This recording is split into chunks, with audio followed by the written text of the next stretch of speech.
Колеги, ми продовжуємо робочі. Colleagues, we shall continue our business day at the UCMC, and we will talk about the security situation in Ukraine, about the activities of the OSCE SMM, and I'm giving the floors to Principal Deputy Chief Monitor of the OSCE Special Monitoring Mission to Ukraine, Alexander Hook. If you need interpretation, please put on your earsets.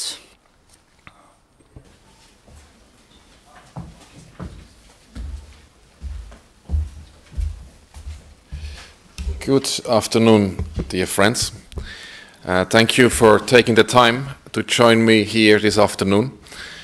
Balanced and accurate reporting by you and by your colleagues across Ukraine and beyond of the work and the findings of the OSCE Special Monitoring Mission is a valuable contribution to reducing tensions and fostering peace, stability and security, some of the main aims of the OSCE Special Monitoring Mission to Ukraine. Nor should these weekly briefings become a monologue. OSCE participating states task the SMM with operating not only under the principle of impartiality, but also in the principle of transparency. While my colleagues and I cannot always provide answers, we certainly try to, and your questions help us to understand what we might do differently and what we might do better. I should note at the outset that this week has been one of intense diplomatic activity in relation to OSCE and Ukraine.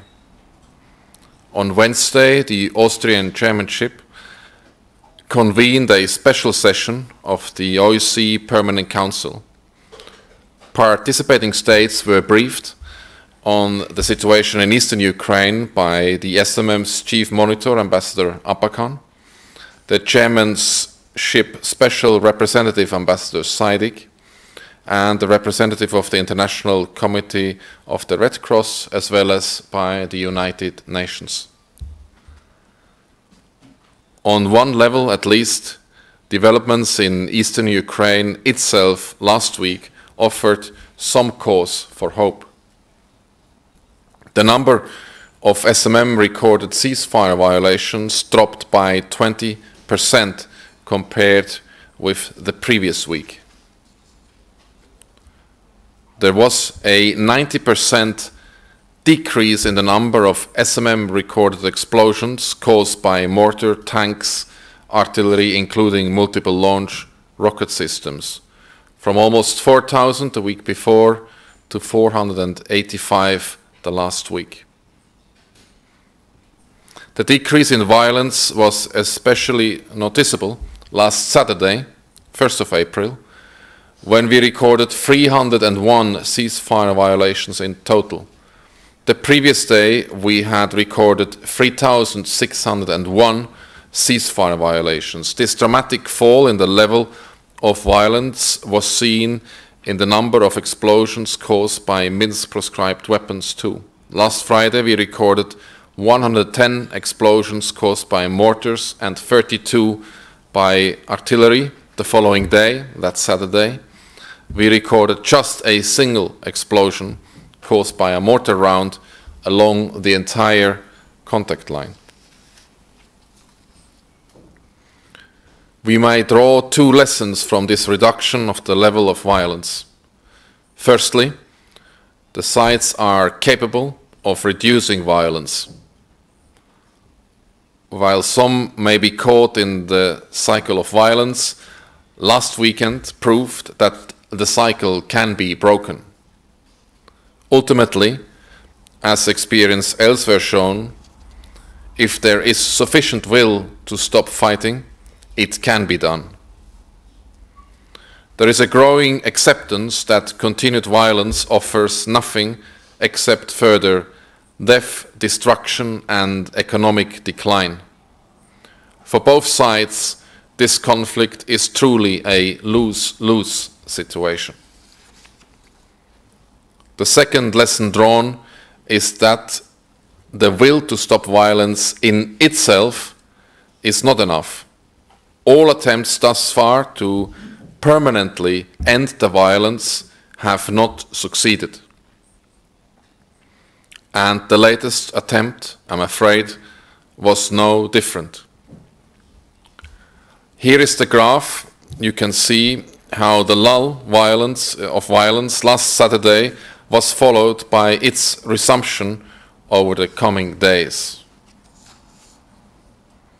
Dear friends, the physical effects of violence is obvious.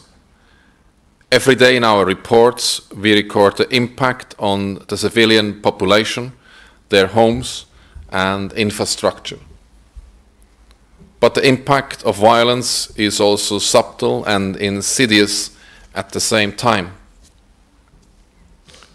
As well as lives and livelihoods, violence destroys the one thing that can stop it: trust. Like all other attempts to put an end to this violence, the attempt last weekend failed primarily for one simple reason: the lack of trust. Without trust, neither side will withdraw weapons, disengage or demine.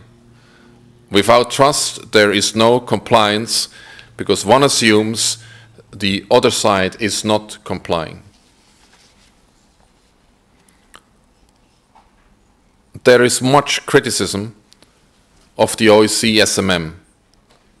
There is an expectation that we can stop this conflict. Let me be very clear, we cannot stop it. Only those engaged in the fighting can stop the fighting. But we can be instrumental in stopping the fighting. We can provide one missing piece to the puzzle. We can provide verification. We can verify through monitoring that the sides have complied, that they have withdrawn, disengaged and demined. We can help to restore trust. We are in position already, as you know, with over 650 monitors on the ground and a range of technology, including cameras, unmanned aerial vehicles, and access to satellite imagery. But we can only do it if the sides allow us to do it. And that is where the problem lies. The sides, in particular those in effective control of certain areas in Luhansk and Donetsk regions, frequently refuse to allow us to do our job. They prevent us from monitoring. They effectively undermine the ability to verify compliance. And in doing so, they deny themselves the trust that they need.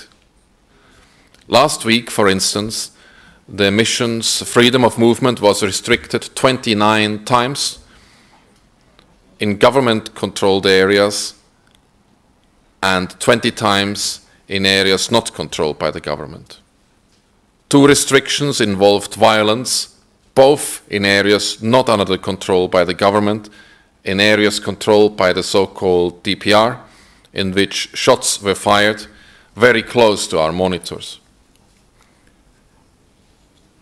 These were only the latest in a string of incidents in the past 2 months in which violence was directed towards unarmed civilian monitors.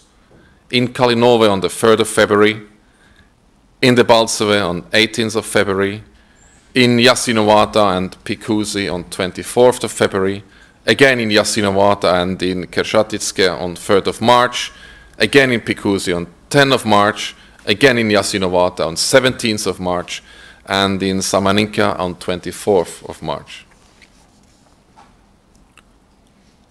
Violent efforts to prevent us monitoring and verifying compliance extend to our unmanned aerial vehicles too. The latest incident happened just 2 days ago in the southern outskirts of so-called LPR-controlled Luhansk city.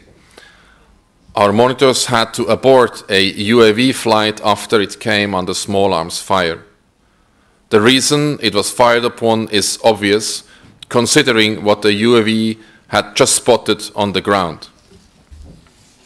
Here you can see some of what the UAV has just seen minutes before the shots were fired. In total, the UAV spotted 3 multiple-launch rocket systems, 5 towed and 7 self-propelled howitzers, and 7 tanks, all in violation of the respective withdrawal lines. In addition, it spotted 7 infantry fighting vehicles, 13 armored personnel carriers, and 6 military-type trucks, and at least 35 men in military-style clothes. Dear friends, such attempts to deny us mandated free and safe access and the refusal to allow us to monitor and verify compliance inevitably curtails our ability to confirm compliance and damages trust. Even with restrictions, our monitors nonetheless last week spotted almost 200 weapons proscribed under the Minsk agreements in violation of the respective withdrawal lines. And I repeat, even with all those restrictions, our monitor last week spotted almost 200 weapons proscribed under the Minsk agreements in violation of the respective withdrawal lines. Here's just a sample of what they saw. On this picture here, in area controlled by the government, a 120mm mortar system near Avdiivka. On this picture here, 3 main battle tanks in an area not controlled by the government in Kalinove. And here, a self-propelled 122mm howitzer in an area controlled by the government near Bakhmut. And here, a towed artillery gun, respectively 4 of them, near Stepove in an area not controlled by the government. For some people, a violent stalemate is perhaps preferable to the risks involved in creating peace. I suspect these people are the very people who say the SMM is blind, and the same people attempting to blind us. There are other people, thankfully, on both sides of the contact line who know the status quo is not sustainable. Just last week, we confirmed the deaths of 6 civilians. Something clearly must change.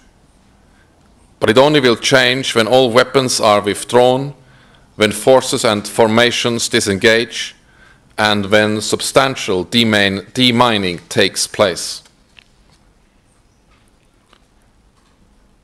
The OSCE SMM needs unrestricted access to all areas. People need to stop shooting at our monitors and unmanned aerial vehicles. Dear friends, at the end of my presentation here, as usual, I would like to inform you about the latest mission numbers. As of today, the mission has 665 monitors, of whom 582 are deployed in the east. In addition, there are 342 Ukrainian colleagues and 85 other international staff working for the OSCE Special Monitoring Mission to Ukraine. Thank you. Thank you, Mr. Hook. У нас є запитання чи коментарі з залу? Так, прошу. Crimean News, a question. A month ago, the German government handed over, do we have an interpretation? Handed over to the OSCE SMM 3 thermal cameras. I'm interested in the location, potential location for the installation of those thermal cameras and when exactly. Thank you. Indeed, I can confirm these cameras were handed over. And we are grateful for this donation. At the moment, locations are being identified, security guarantees are being sought, and the grounds are being prepared. Any hotspot along the contact line is a potential candidate where we get the guarantees in place and the preparations in order. These cameras will be mounted there. As soon as they are up and running, we will inform and report accordingly. Чи будуть ще запитання? Якщо ні, на цьому закінчуємо. Хочете ще? Будемо закінчувати. Thank you, Mr. Hook. It's over. Thank you.